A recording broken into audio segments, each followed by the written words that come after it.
I'm told it's time to start. 2021, guys, just when we thought we could turn the page on 2020 and everything was going to go away, here we are. We're still dealing with a lot of these same issues, but with some major changes, obviously, in big picture potential ways forward. And it is time. This is the beginning of what they call the decade of action.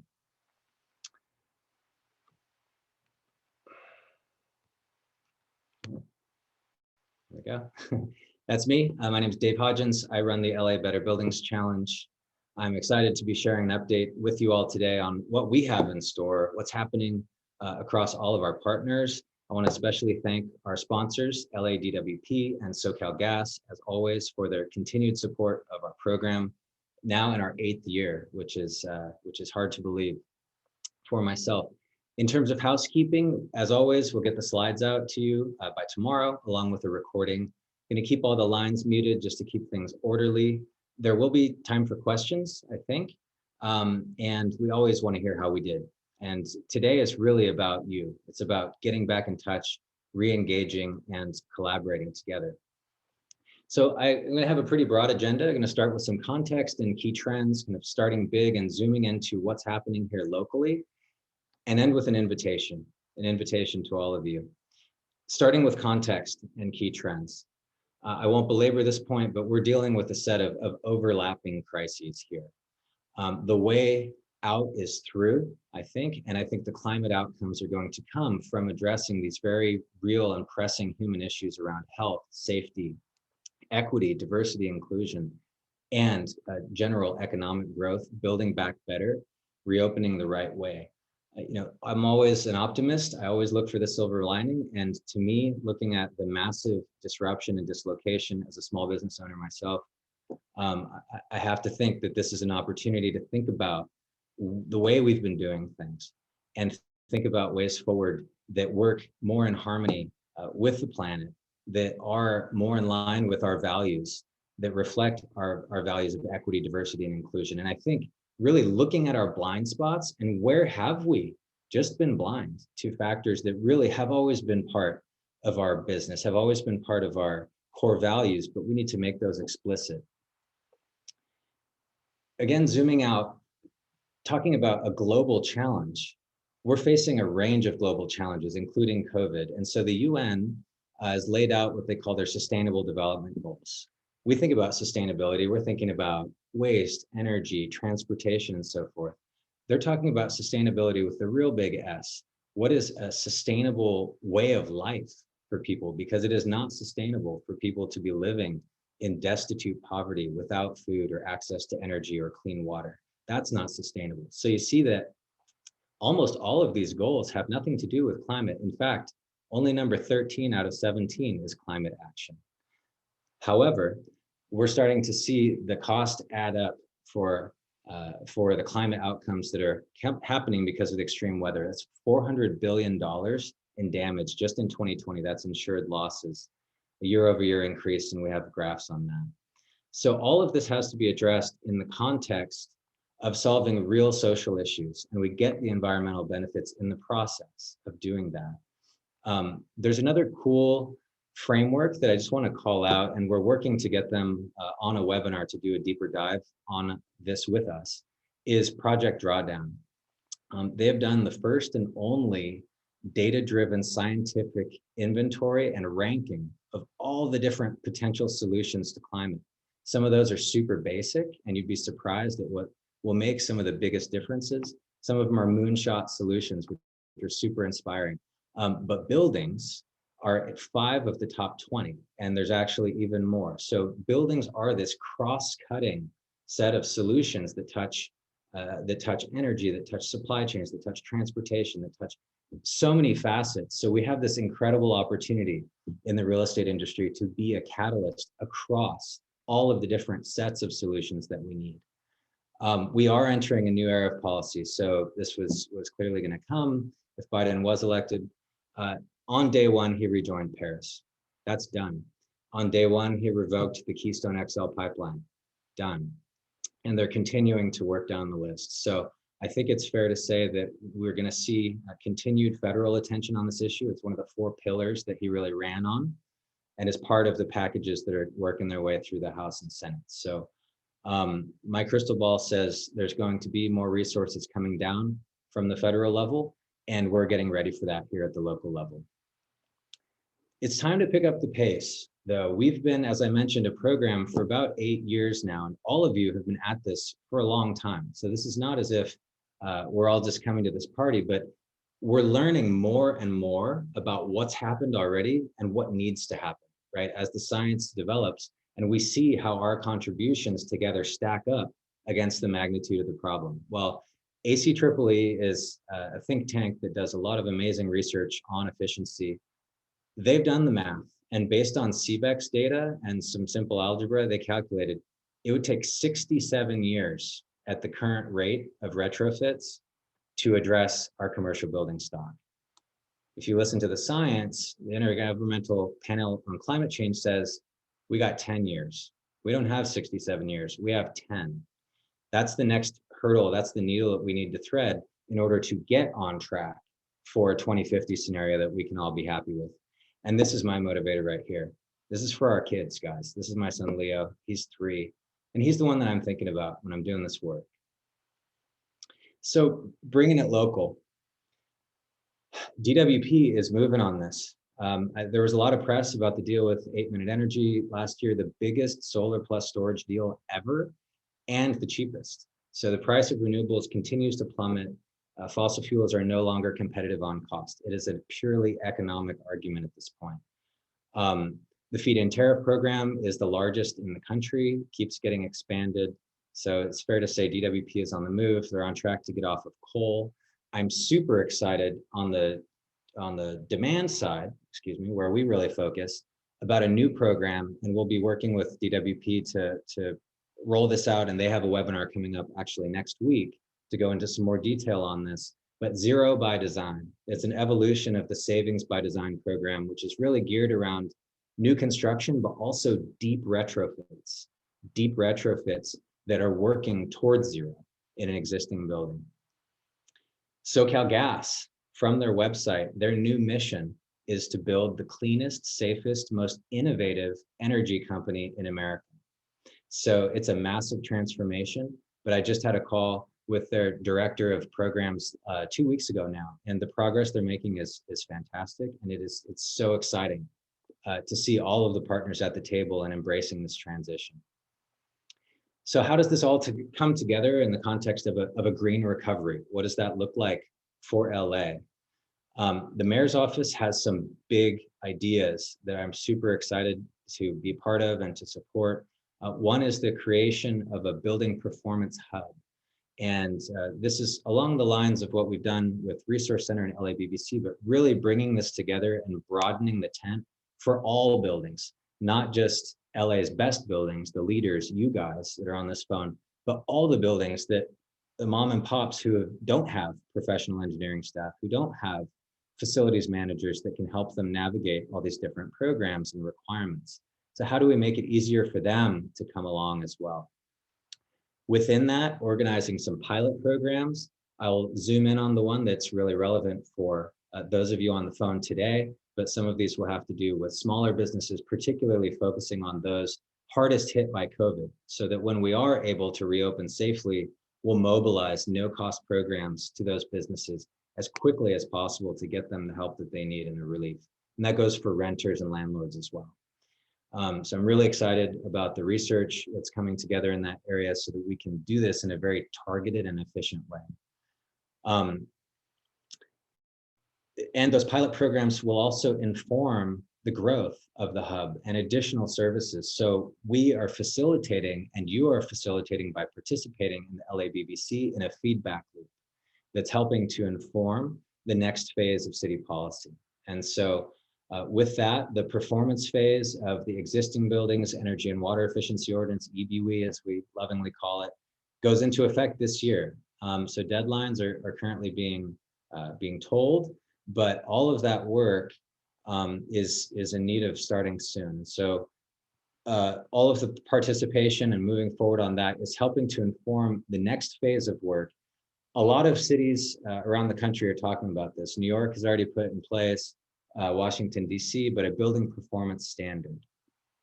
And that provides a level playing field and leaves it up to you, the innovators, the building owners, how to get up to a building performance standard. But it's through these pilot programs, through this early work, that we help to inform that process. So I'm going to go into that more in a couple slides. And financing, of course. All of this is going to take investment at a scale and pace that's never happened before. And so the city has some tools and resources to bring and ways to bring private capital at attractive rates and terms that can help this work happen. So this is a no small thing we're about to endeavor on here in 2021, but I am so excited to jump in and roll up our sleeves. Mayor Garcetti, coincidentally, also happens to be the chair of C40, which is an organization, a coalition of global megacities tackling climate change. And they're continuing to share best practices and work and incorporate best practices and share those across. And so he's very motivated as part of that. So the Sustainable City Plan has been in place for a number of years now. I think it's on 5 years now. And it's always been aligned with Paris Climate Accord. So now that we're signed back up, that's fantastic. At the local level, we've always been, even for the past 4 years, aligned with Paris. And it's always had a focus on environmental justice and equity. And so I want to commend the mayor and his team for that early emphasis on those important points. Now those first milestones are coming up. 2025 is not far away. These are projects that need to start now. The initial milestones we're trying to meet by 2025, and again, this is to put us on track for Paris, for an LA that we want to live in 2050. 22% energy use by 2025, and that's relative to 15. That's obviously in line with our LABBC goal. That's intentional. Renewable energy supply is trending towards that 55% by 2025, excuse me. Can't take their foot off the pedal there.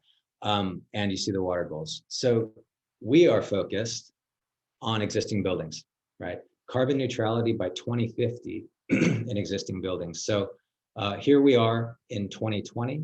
If you work backwards to hit that 2025 target, we really need to start work now. And looking beyond that, it doesn't stop. By 2035, shedding another 12% to 34. And by 2050, shedding down to 44%. And by that point, the grid will have cleaned up to a place where we should be at zero, can zero out that remaining consumption. So what are we doing now? We're trying to see it, testing that process. What does that even look like? What are the models? Where are we with the technology? What kind of financial subsidy might be necessary in order to make the economics work on a timeline? What's the technical feasibility? These are all the questions that we need to answer. So the LABBC is purpose-built, again, to show progress towards that goal. And all of you, through your leadership, are contributing to that, helping us tell that story and shape that story and inspire other cities around the world to do the same. So our commitment is 150 million square feet. If we're successful in that, we will be the largest program in the entire country. 22% energy use in line with the Sustainable City Plan goals, which in turn align with Paris. So we're keeping things easy. This is just science. 22% reduction in water use, and in 2 phases. How are we doing on that? We're doing awesome. We've got 125 million square feet, so we're getting towards our target. 92 million kWh, 4 million gallons of water, and tons of CO2. Now, where does this put us on our trajectory? Well, we're not there yet. We've got a ways to go. Our top partners are trending at around 19, 18% at the portfolio level. Overall, we're trending at about 16. And we need to add more square footage. So it's thanks to you. Thanks to all of you. We provide a platform, we're providing support, but we're here to celebrate and support your work. And that's what our upcoming Innovation Awards event is all about. I'm super excited for March 24th. The finalists will be announced at the end of February. We've got the nominations in. I was extremely pleased with the participation this year with COVID and everything being so disrupted. We weren't sure, honestly. how the response would be, and it's shaping up fantastic. It's so exciting to see the work that everyone has continued to do during this time. And I want to thank, again, as always, our judges and collaborating organizations. It's through this cross promotion and cross pollination is the word I was looking for, of ideas and perspectives that we make progress. And it's thanks to all of you that helped to make this event so meaningful. So I hope everyone will join us on the 24th. And so I want to conclude with an invitation to lead. Let's do this together. I want to hear from all of you. I want to refresh our partnership goals. I want to define specific priorities with each of you. What are you working on? How can we help? Let's get the data working so that we can tell this story, so that we can tell where we're going individually and collectively, and come up with a plan of action that we both will stick to.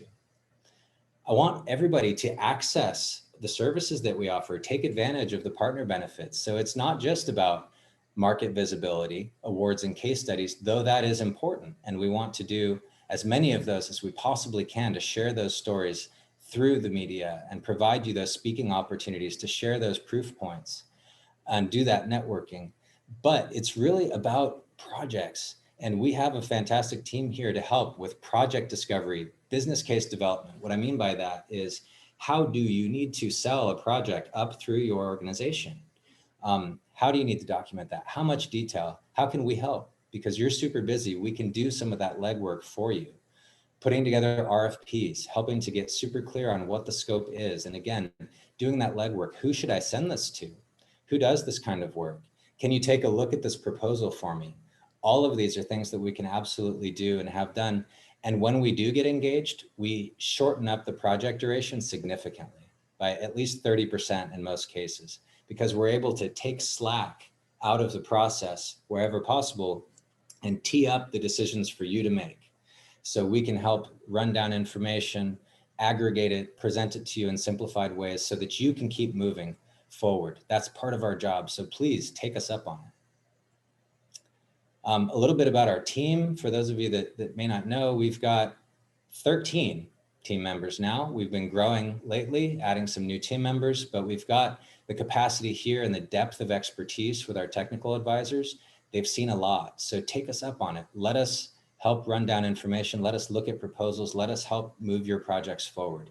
Think of us as an extension of your team.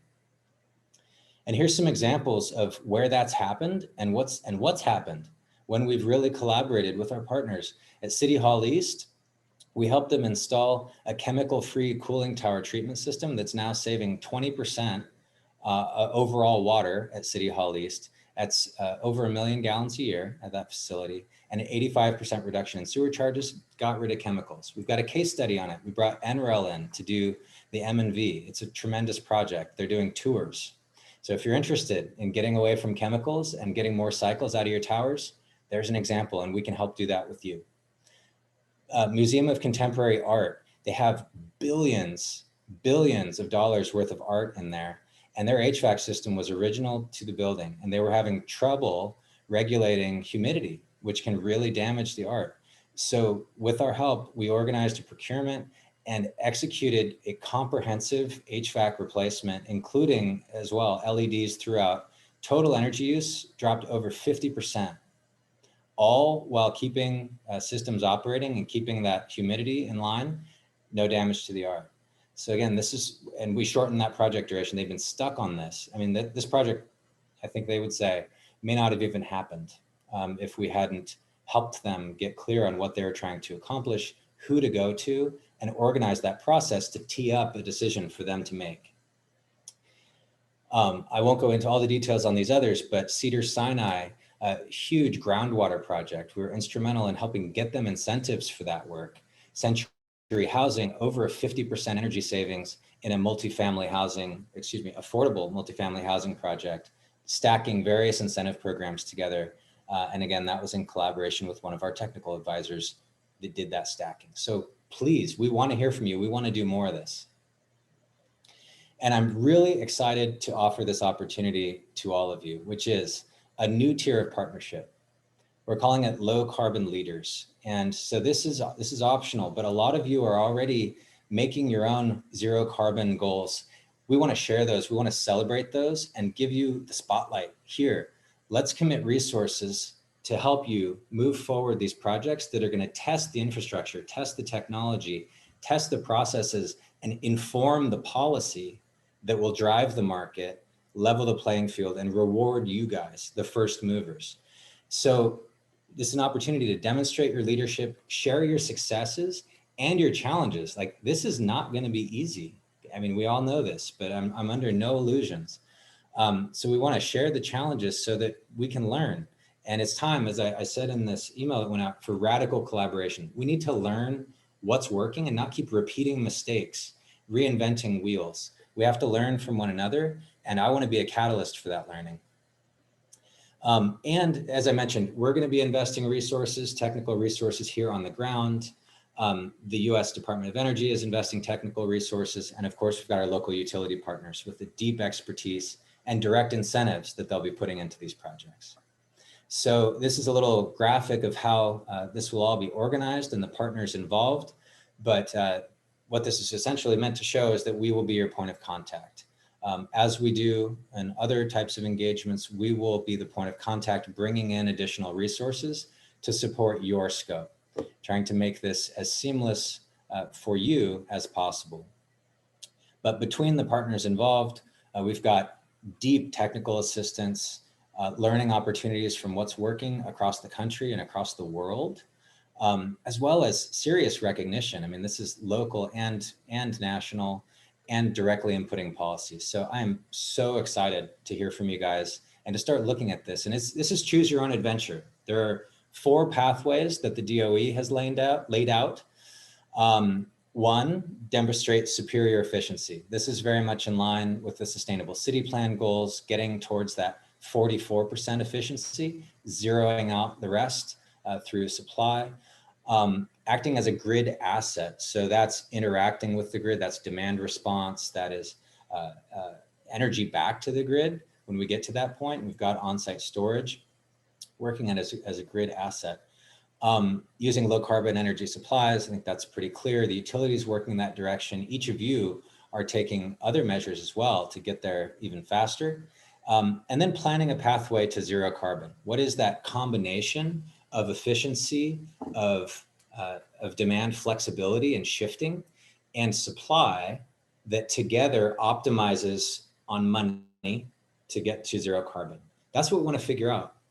Nobody knows. And so this is a national initiative. We're looking for all types of buildings, campuses, high rises, scattered sites, the whole range, because we need all these solutions and case studies.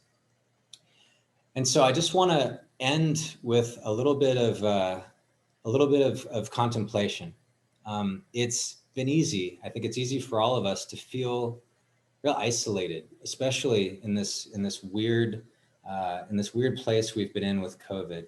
And so I just want to invite you to consider, as you're sitting in your seat or standing at your standing desk like I am, that you're actually standing on the earth, and that extends all the way through underneath you to the other side. There's someone else walking around what seems like upside down to us. We're all connected. We're all connected. This is one long continuous shot from a NASA satellite all the way from space to the Hollywood sign. I think this also speaks to how much we've learned, how far the science has progressed. And I think that gives us a responsibility to act on that information. And if we look at this, we live in this narrow band. That blue piece you see there, that's the atmosphere above the earth and the sun coming up. You can see how thin that is and how fragile. It's easy to think that we can just go about our business and our actions don't impact other people, or that other people are so far away, their actions don't really hurt me. Well, I think this really drove it home for me.